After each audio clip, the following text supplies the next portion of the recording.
Halo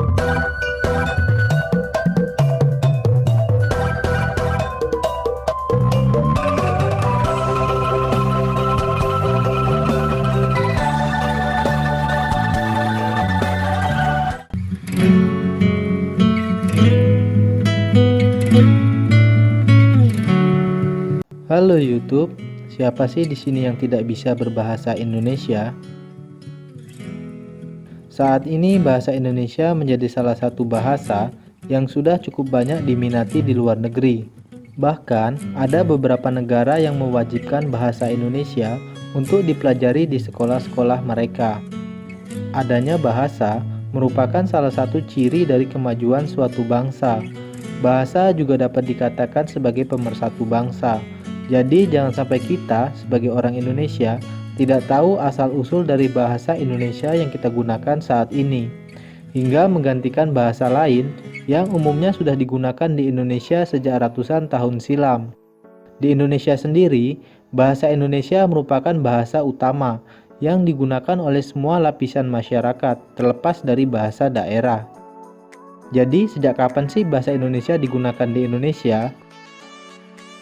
Menurut catatan sejarah, bahasa Indonesia dinyatakan lahir ketika Sumpah Pemuda pada 28 Oktober 1928 dan ditetapkan sebagai bahasa nasional pada 18 Agustus 1945. Namun, apakah bahasa Indonesia yang kita kenal saat ini lahir begitu saja?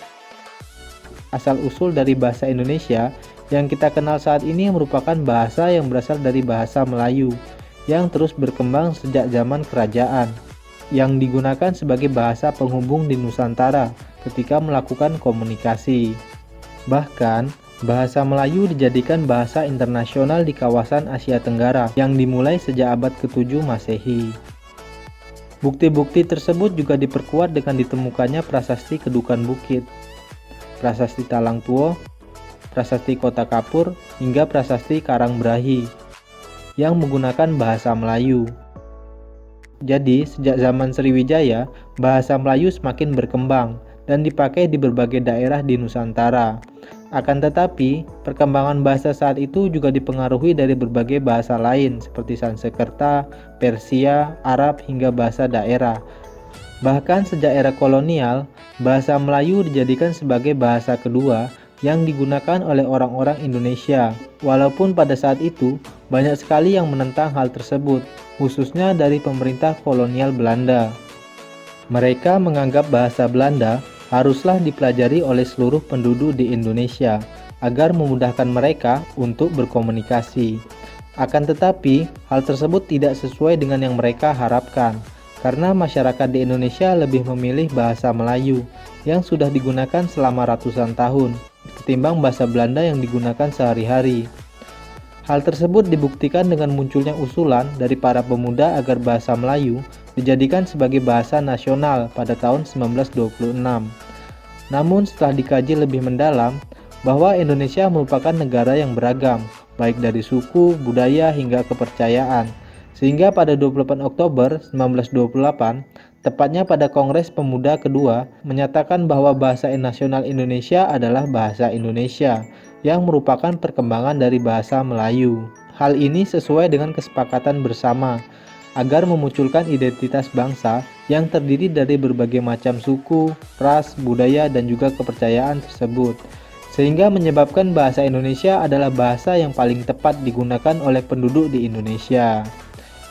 Lalu apakah sampai di situ saja? Ternyata tidak guys, jadi setelah ditetapkan sebagai bahasa nasional, bahasa Indonesia beberapa kali mengalami penyempurnaan agar mudah dimengerti dan juga diucapkan oleh bangsa Indonesia, serta penyesuaian terhadap kosakata-kosakata baru. Berikut ini beberapa tahap penyempurnaan tersebut. Yang pertama ada ejaan Van op Eugene pada tahun 1901. Kemudian yang kedua ada ejaan Suwandi pada 19 Maret 1947. Yang ketiga ada ejaan bahasa yang disempurnakan atau EYD pada tahun 1972. Dan yang terakhir ada ejaan bahasa Indonesia atau EBI pada tahun 2015.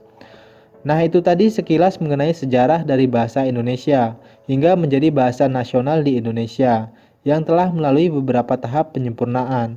Semoga informasi ini bisa bermanfaat bagi kalian yang sedang mencari informasi tersebut. Jangan lupa di like and share ya. Terima kasih. Salam jas merah.